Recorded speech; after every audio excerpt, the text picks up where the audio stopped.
అదే RTV app వార్తల్ని క్షణాల్లో చదివే అవకాశం ఉంటుంది. ఒక న్యూస్ పేపర్, ఒక టెలివిజన్ ఛానల్ మీ చేతుల్లో ఎప్పుడూ ఉంటాయి.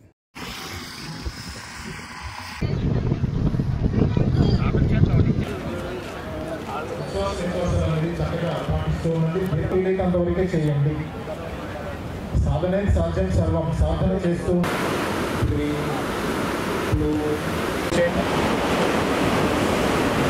ముందుకు రక్త ప్రసరణ బాగా జరగాలి. మన తెలంగాణ బంధువులు రాసి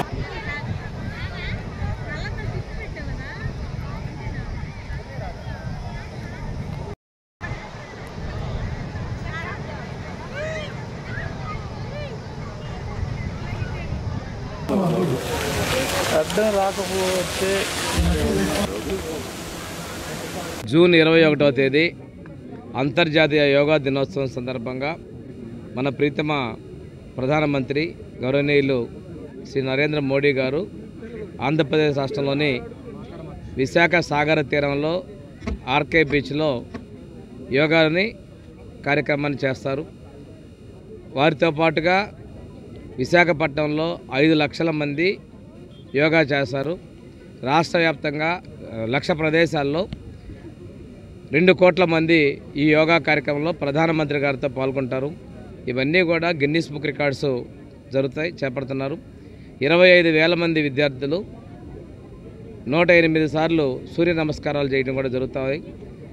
అదేవిధంగా బీచ్లో మనం కాళీకా మాత టెంపుల్ దగ్గర నుండి భీమిలి వరకు 29 కిలోమీటర్ల మేర ఒకటే స్ట్రెచ్ కూడా మనము ఈ యోగా కార్యక్రమం చేపట్టడం జరుగుతూ ఉంది.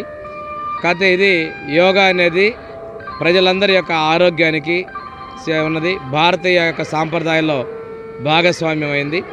దీన్ని తిరిగి మనం కొనసాగించడం వన్ ఎర్త్ అదేవిధంగా వన్ హెల్త్ అనేటువంటి థీమ్తో ఈ సంవత్సరం యోగాంధ్ర మనం పూర్తి చేసుకుంటున్నాం. ప్రజలందరూ కూడా రేపు 21వ తేదీ ఈ ముఖ్యమంత్రి గారు, ప్రధానమంత్రి గారు, అదేవిధంగా రాష్ట్రంలో ఉన్న క్యాబినెట్, ప్రజాప్రతినిధులు, అధికారులు అందరూ కూడా భాగస్వాములు అవుతున్నటువంటి కార్యక్రమంలో పాల్గొని 21 జూన్ యోగాంధ్ర అంతర్జాతీయ యోగా దినోత్సవాన్ని విజయవంతం చేయాలని చెప్పి మనస్ఫూర్తిగా కోరుకుంటూ సెలవు తీసుకున్నాం. మరిన్ని వీడియోస్ కోసం ఛానల్ ని సబ్స్క్రైబ్ చేయండి. లేటెస్ట్ అప్డేట్స్ కోసం వాట్సాప్ ఛానల్ ని ఫాలో అవ్వండి. అండ్ లింక్ డిస్క్రిప్షన్ లో ఉంది.